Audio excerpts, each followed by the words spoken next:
As Muslims in Nigeria begin observing the month of Ramzan, shoppers are seeing a drop in essential food prices.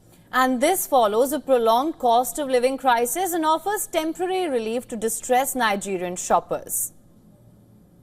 This time of Ramadan, we are experiencing some drastic reduction in some prices, like beans, rice, and all these perishable products. I mean, pepper, tomato, onion, and others like that. For example, like rice now, like the rica of rice, we used to buy 1,004 before. Now it has come down to 1,001, 1,002.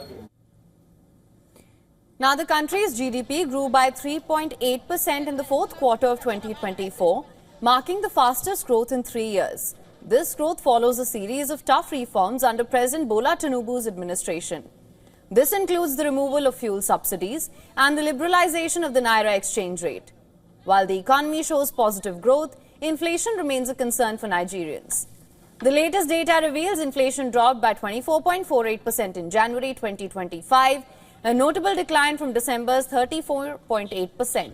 While some sound disinflation alarms, experts point to security improvements as the major factor.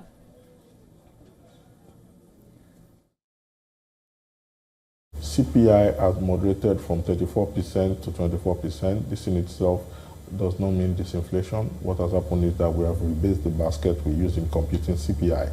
Food prices have gone down marginally because of security improvements in farms and food producing areas. However, we expect an uptick because of the Ramadan that we have just begun. However, the cost of living continues to rise, with rents in Lagos seeing dramatic increases between 100 to 200%. Many Nigerians are still struggling with higher prices, especially as wages haven't kept pace with inflation. And these soaring rents are putting immense pressure on households, especially in the country's economic capital. Now, despite the turbulence, President Tinubu remains optimistic, stating that the country is moving towards brighter days. As Nigeria works towards reducing dependence on imported petroleum and food, the hope is that these reforms will stabilize prices and strengthen the economy in the long term.